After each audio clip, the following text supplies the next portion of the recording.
Have you ever wondered why acne occurs?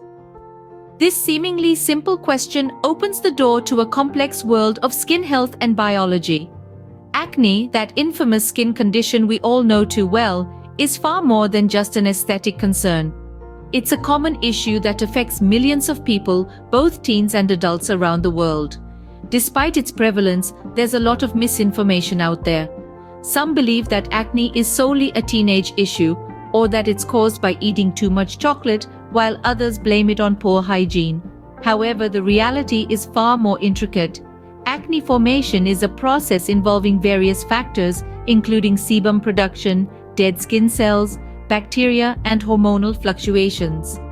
It's not as straightforward as it may seem, and it certainly isn't a sign of being unclean or indulging in too many sweet treats. In this video, we're going to break down the scientific reasons behind acne formation. So, what exactly is acne? Well, in simple terms, acne is a condition that affects the skin. But let's break it down a bit further. You see, our skin is dotted with tiny pores, each housing a hair and an oil gland. The oil, known as sebum, helps keep our skin soft and moisturized. But sometimes things don't go as planned. Imagine your skin as a bustling city and the hair follicles as houses. Now, when these houses get filled with excessive sebum and dead skin cells, we have a problem. Just like a city struggling with overcrowding, our skin struggles too. This overcrowding in the hair follicles leads to the formation of acne. This can manifest as whiteheads, blackheads, or pimples, which are essentially tiny inflamed bumps on the skin. So, acne is the skin's response to its tiny houses getting overcrowded and inflamed. Now that we know what acne is, it's time to delve into why it happens. Ever heard of sebum? It plays a big role in acne formation. So, what exactly is sebum? Sebum is an oily substance produced by our skin's sebaceous glands. It's like your skin's very own moisturizer, helping to keep it hydrated and protected. But like all good things, too much of it can cause problems. Let's think of it this way. Imagine a bustling city with a network of roads and highways. Now imagine a sudden snowstorm. The roads get covered in snow, causing traffic jams and accidents. Our skin operates similarly. Each pore on our skin is like a tiny road, and sebum is like the traffic moving along these roads. When everything is in balance, the sebum flows freely, keeping our skin healthy and moisturized. However, when the sebaceous glands start overproducing sebum, it's like a snowstorm hitting our city. The excess sebum begins to clog the pores, acting as a sort of plug or blockage.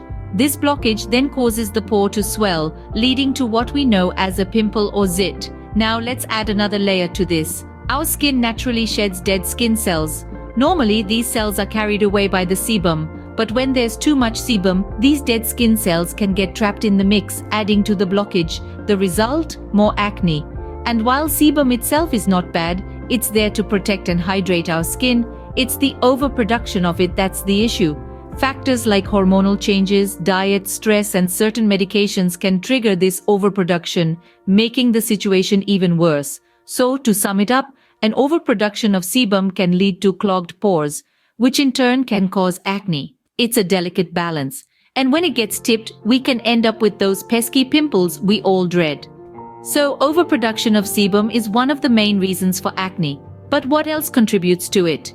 Dead skin cells aren't just a creepy concept, they can also cause acne. Now you might be wondering, how can something we hardly notice lead to those pesky pimples? Well, let's delve into the nitty-gritty.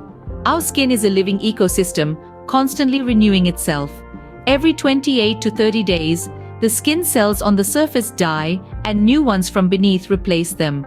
This is a natural process of skin regeneration. But what happens to these dead cells?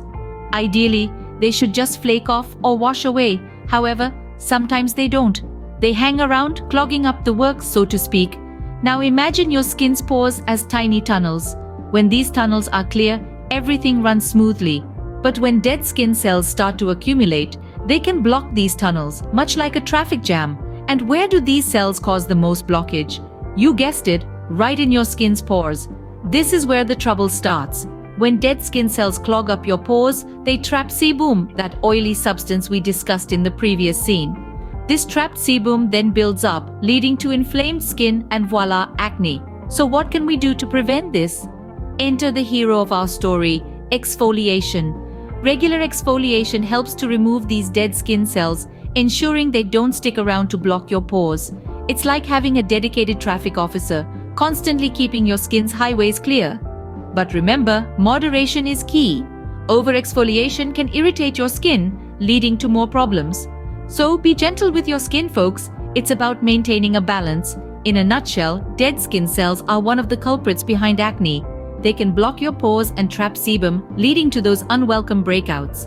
But with regular and gentle exfoliation, you can keep your skin's highways clear and traffic-free. Next, we'll look at how something as tiny as bacteria can cause such a big issue like acne. Bacteria might be tiny, but they can cause big problems when it comes to acne. Let's dive into the world of these microscopic creatures, specifically one known as Propionibacterium acnes, or P. acnes for short.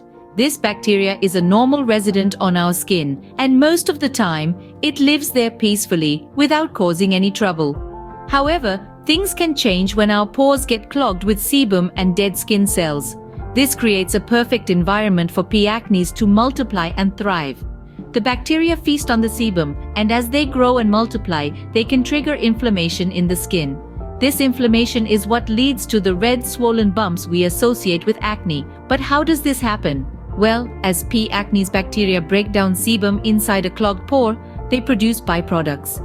These byproducts can irritate the skin and cause inflammation. This is where our immune system steps in. It recognizes these byproducts as foreign invaders and rushes to the scene, causing even more inflammation and redness. Now, if the wall of the clogged pore breaks down, all this mess spills out into the surrounding skin. This can lead to more severe forms of acne, like pustules or cysts. And if these are not treated properly, they can even leave behind scars. So, you see, even though P. acnes is a normal part of our skin's microbiome, it can become a problem when it finds itself in a clogged pore with an all-you-can-eat sebum buffet. It's like that one guest at a party who overindulges and causes a scene, ruining the event for everyone else. It's important to remember that not all bacteria are bad. In fact, a healthy balance of bacteria on our skin is vital for its overall health. But when this balance is disrupted and P. acnes gets out of control, that's when we start to see problems like acne. So we've talked about sebum, dead skin cells, and bacteria. Is there anything else that contributes to acne? Hormones are like the secret agents of our bodies, and they play a huge role in acne formation. Now let's dive into how these covert operatives, our hormones, contribute to acne.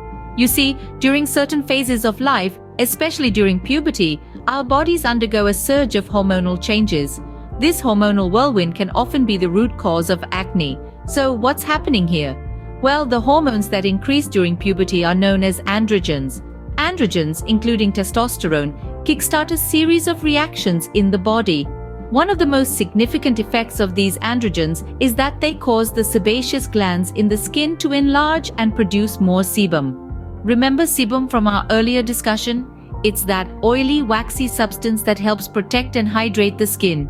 However, when our bodies produce too much sebum, it's like throwing a party where the guests overstay their welcome. The excess sebum can mix with dead skin cells and clog up our pores, creating a perfect environment for acne to flourish. But it's not just puberty that can cause these hormonal changes. Many of us experience hormonal fluctuations throughout our lives. For instance, women often see changes in their skin around their menstrual cycle, during pregnancy, and even during menopause. These fluctuations can lead to an increase in sebum production, which, as we've discussed, can pave the way for acne. Stress can also play a role. When we're stressed, our bodies release a hormone called cortisol, often referred to as the stress hormone. Elevated cortisol levels can also lead to increased sebum production. So, in a way, our skin is a mirror reflecting what's happening internally. So, hormones, these secret agents of our bodies, are a significant contributor to acne. They can turn the usually helpful sebum into a catalyst for acne formation, especially when they're in a state of flux during periods of change or stress. That's it, we've covered the main scientific reasons behind acne formation. So, why does acne occur? Let's remind ourselves of the main points we've covered today. Acne, as we've learned, is a skin condition that happens when a cocktail of factors come together. First, an overproduction of sebum, the oil that keeps our skin moisturized. When our sebaceous glands go into overdrive, it can lead to clogged pores. Next up, dead skin cells. These can accumulate and mix with the excess sebum, forming a plug. That plug is the perfect breeding ground for bacteria. Our third factor. The bacterium Propionibacterium acnes thrives in these conditions, leading to inflammation and those pesky red bumps. Lastly, we've talked about hormonal changes. Fluctuations in hormones can trigger increased sebum production, especially during puberty, but also in other periods of life. Understanding why acne happens is the first step to managing it effectively. Remember, it's a common issue and you're not alone in this battle.